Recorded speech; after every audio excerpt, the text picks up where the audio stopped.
Pertanyaan ini menyentuh konsep menarik tentang potensi keabadian pada tumbuhan, yang berbeda dengan hewan.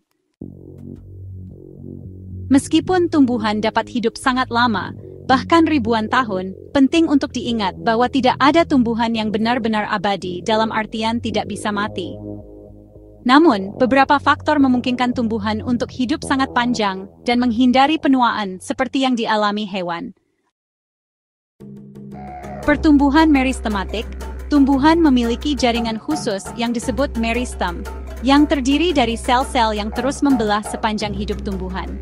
Meristem terletak di ujung akar dan pucuk, memungkinkan tumbuhan untuk tumbuh secara terus-menerus dan menghasilkan organ baru, seperti daun, batang, dan akar. Kemampuan untuk terus tumbuh dan mengganti bagian yang rusak atau tua ini berkontribusi pada umur panjang tumbuhan. Totipotensi. Banyak sel tumbuhan bersifat totipoten, yang berarti mereka memiliki potensi untuk berkembang menjadi semua jenis sel dalam tubuh tumbuhan. Kemampuan ini memungkinkan tumbuhan untuk meregenerasi bagian yang hilang atau rusak, bahkan seluruh individu dari fragmen kecil. Kemampuan regenerasi ini memberikan tumbuhan ketahanan yang luar biasa terhadap kerusakan dan berkontribusi pada umur panjang mereka.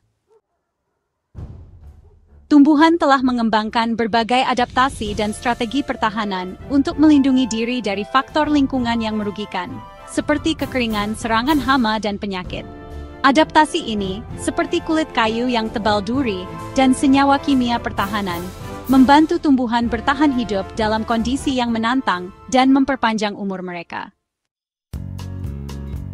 Beberapa tumbuhan dapat bereproduksi secara vegetatif, yaitu menghasilkan keturunan genetik yang identik tanpa melalui reproduksi seksual. Reproduksi vegetatif memungkinkan tumbuhan untuk menghidupkan kembali diri mereka sendiri dan memperluas masa hidup mereka secara signifikan. Contohnya, pohon aspen dapat membentuk koloni klonal yang luas yang terhubung oleh sistem akar bersama, dan setiap pohon dalam koloni secara genetik identik dengan yang lainnya. Tidak seperti hewan yang memiliki sistem organ terpusat yang rentan terhadap kegagalan, tumbuhan memiliki struktur yang lebih terdesentralisasi. Jika satu bagian tumbuhan rusak atau mati, bagian lain tumbuhan dapat terus berfungsi dan tumbuh.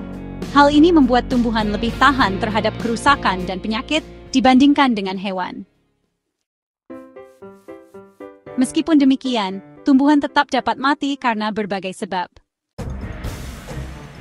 Penyakit infeksi oleh bakteri, jamur, atau virus dapat menyebabkan kematian tumbuhan.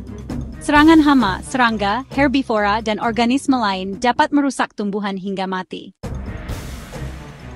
Kondisi lingkungan yang ekstrem seperti kekeringan, banjir, suhu ekstrem, dan kebakaran dapat membunuh tumbuhan. Selain itu, tumbuhan juga bersaing satu sama lain untuk mendapatkan sumber daya seperti cahaya air dan nutrisi. Tumbuhan yang kalah dalam persaingan ini mungkin mati. Penuaan atau senescence adalah proses alami yang dialami tumbuhan. Meskipun mereka memiliki mekanisme untuk memperlambat penuaan, tumbuhan tetap mengalami penuaan dan akhirnya mati. Proses ini melibatkan perubahan hormonal dan metabolik yang menyebabkan penurunan fungsi dan akhirnya kematian.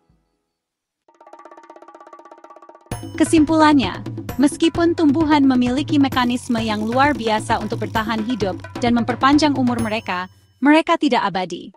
Mereka tetap rentan terhadap berbagai faktor yang dapat menyebabkan kematian. Kemampuan mereka untuk hidup lama berkaitan dengan pertumbuhan meristematik, totipotensi, adaptasi, dan strategi reproduksi, bukan karena mereka kebal terhadap kematian.